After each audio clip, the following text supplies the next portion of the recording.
আসসালামু আলাইকুম, welcome back to my another blog. যে যেখান থেকে ভিডিওটি দেখছেন আশা করি সবাই ভালো আছেন। আল্লাহর অশেষ রহমতে আমরাও ভালো আছি। আজকে সকালে ঘুম থেকে উঠেই দেখছি নানি এখানে ভাপা পিঠে বানানোর জন্য নানা রকম প্রস্তুতি শুরু করে দিয়েছে।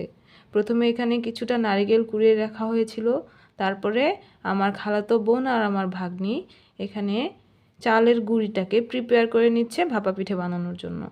চালের গুঁড়িতে পরিমাণ মতো লবণ এবং পানি দিয়ে মিক্সড করে নিয়ে এখন একটি গুঁড়ি গুঁড়ি করে নেওয়ার জন্য এখানে একটি জালির মতো কাপড়ে দুজন ধরে এভাবে করে আটাটাকে রেডি করে নিচ্ছে। আমার ভাগ্নি ছোট, কিন্তু তারপরেও তার মাকে কতটা হেল্প করছে আপনারা দেখতেই পাচ্ছেন। তো আমার ভাগ্নির জন্য সবাই অনেক অনেক দোয়া করবেন। অন্যদিকে চুলায় এখানে হাঁড়ি বসিয়ে দেওয়া হয়েছে যাতে করে পানিটা আগে থেকেই ভাপ উঠে যায়। এই যে ভাপা পিঠেও আমাদের এখানে লাকড়ি চুলায় করা হবে। আর নানি এখানে গুড় কেটে নিচ্ছে। নানি গুড় কাটার জন্য আলাদা করে বাসন না নিয়ে এখানে নারকেল যে কুড়িয়েছিল সেই নারকেলের ইসের ভিতরেই নিয়ে নিয়েছে। যাই হোক, এখানে প্রথম পিঠা বানানোর জন্য আমার বোন প্রস্তুতি নিয়ে নিয়েছে।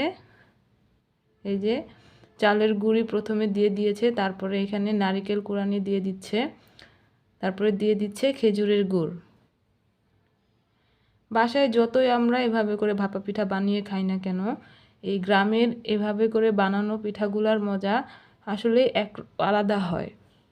তার জন্য আমরা যখনই শীতের গ্রামে যাই বা যখনই আমরা গ্রামে যাই তখনই নানি আমাদের মৌসুমি পিঠেগুলো খাওয়াতে একদমই ভুলে না।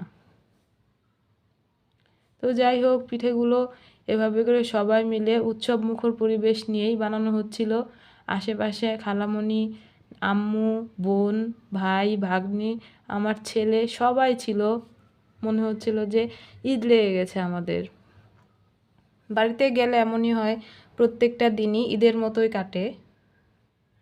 এবার যদিও আমাদের সফরটা নানা বাড়িতেই বেশি হয়েছিল। যাই হোক, পিঠায় প্রথম পিঠেটা আমরা এখানে পাতিলে দিয়ে দিবার জন্য প্রস্তুত করা হয়েছে, দিয়ে দেওয়া হলো। অবশ্যই পাতিলে ভাপ ভালোভাবে একেবারে ওঠার পরেই পিঠাটা দিয়ে দেওয়া লাগে, তা না হলে পিঠে হতে টাইম লাগে। এখানে কাপড়টা একটু হার্ড ছিল, যার কারণে হচ্ছে পিঠে ভালোভাবে ওভাবে করে বসানো যাচ্ছিল না, মানে কাপড়টাকে। যাই হোক, প্রথম পিঠে হয়ে গেছে, এখন নামানোর পালা, নামিয়ে দেখার পালা সব কিছু পারফেক্ট হয়েছে কিনা। পিঠে নামানোর আগে এভাবে হাত দিয়ে চেপে নিলে নাকি বোঝা যায় হয়েছে কিনা। আমাদের নানির টিপস এটা। এই যে পিঠে হয়ে গেছে, দেখে কতটা লোভনীয় লাগছে। যাই হোক, পরবর্তীতে আবারও পিঠে বানানোর জন্য আমার বোন, এখানে আমার খালাতো বোন মূলত পিঠেগুলো সেট আপ করে দিচ্ছে। চালের গুঁড়ি, তারপরে আবার নারকেল, তারপরে আবারও একইভাবে খেজুরের গুড় দিয়ে দেওয়া হচ্ছে। তো যাই হোক, পিঠে পুলি তো এটা লেগেই থাকবে। শীত মানেই পিঠে, শীতেই নানা রকম পিঠে খেতে সবথেকে বেশি ভালো লাগে। আপনারা যারা ভিডিওটি দেখছেন তারা কমেন্টস করে জানাবেন কার কোন পিঠে খেতে শীতে খুব ভালো লাগে, মানে সবার ফেভারিট পিঠেগুলোর নাম কমেন্টস করে আমাদেরকে জানিয়ে দিবেন। আমার তো শীতে যতগুলো রকমের পিঠে হয় সব কিছুই ভালো লাগে। মূলত আমি পিঠে প্রেমী মানুষ বললেই চলে। তো শীত শুরু হতে না হতেই আমি বাসায় থাকি আর যেখানেই থাকি না কেন একের পর এক নানা রকম পিঠে বানিয়ে খেতেই থাকি। তো আমার মতো পিঠে প্রেমী কে কে আছেন অবশ্যই কমেন্টস করে জানাবেন। এভাবে করে সবাই গল্প গুজব আনন্দ ফুর্তির মাঝে মাঝেই পিঠেগুলো বানানো হচ্ছিল। আর পিঠে তো মানে জমার কোনো প্রশ্নই আসছিল না, সবাই সিরিয়াল ধরে এখানে যেহেতু ওয়েট করছে যে একটা করে হবে, একটা করে কে কে খাবে এরকমভাবে।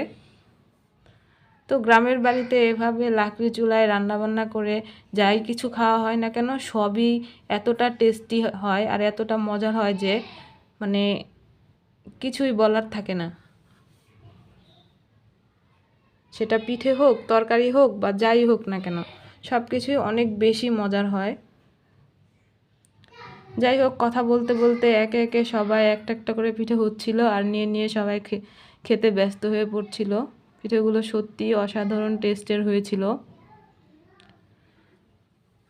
তো সবাই এভাবে করে পিঠে অবশ্যই বানিয়ে খাবেন। এই যে এদিকে আমার ছেলে আর আমার ভাগ্নি পিঠে খেতে বসে গেছে।